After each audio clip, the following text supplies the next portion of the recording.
For a final video, let's go back and review some trig equations and trig graphs. So I want to solve this equation for theta in between 0 and 360.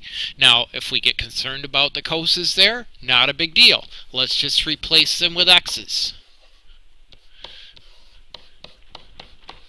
And now we'll just solve this for x like normal. I'm going to minus 4x from both sides, minus 9 from both sides, and then divide by 2. X will equal negative 1/2. But don't forget, x really isn't x. We substituted x in for cos, so let's put the cos back in. Now we should recognize that 1/2 is one of our reference angles.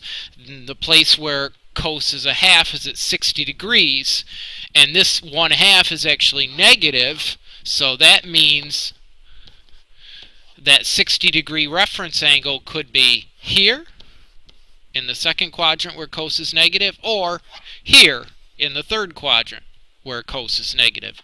So my angles of rotation to land at those two spots would be 120 degrees and 180 plus 60, 240 degrees.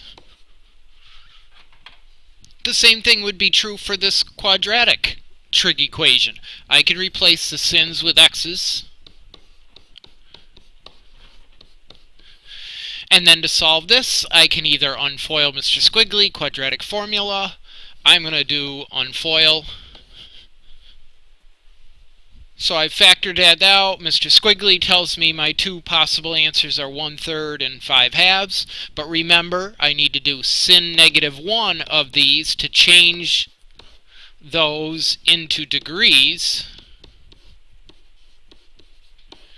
So on my calculator, the inverse sine of 1/3 is, we'll call it 19 degrees. Now that 1/3 is positive, which, yes, sin is positive in the first quadrant, but sin is also positive in the second quadrant.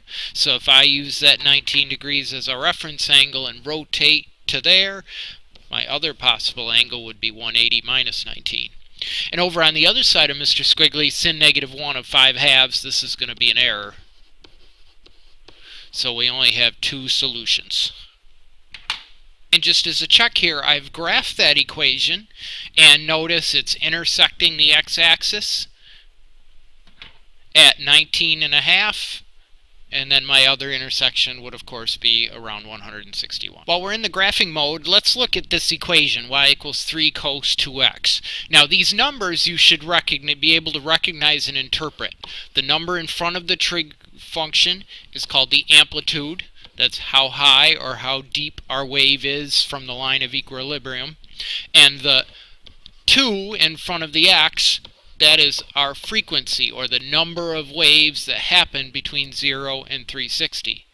And really, from that frequency, then I can also tell the period, which we calculate by 2 pi divided by the frequency, or in degrees, 360 divided by the frequency.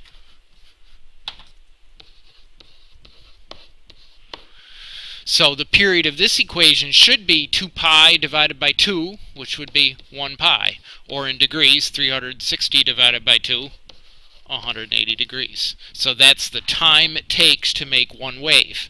Now we'll go and graph this on our calculator. And my calculator is already all set up for Zoom Trig. And here is our wave. Notice that our line of equilibrium is the x-axis, and it has a height of 3 or a depth of 3, and between 0 and 360 it makes two complete waves. And recall, the major difference between cos and sin is that cos does not go through the origin, whereas sin does. If I change my cos here to a sin and graph, it's going to keep the same amplitude, it's going to keep the same frequency and period, but now our graph is going through the origin. If I want to graph cusc, or cosecant, all I need to know is that it's the reciprocal of sine. So in y1 I will do 1 over sin of my angle. Graph that. Again, I'm already zoom trigged. There was what it looks like. If I wanted secant, I would do 1 over cos. If I want to graph inverse of sine,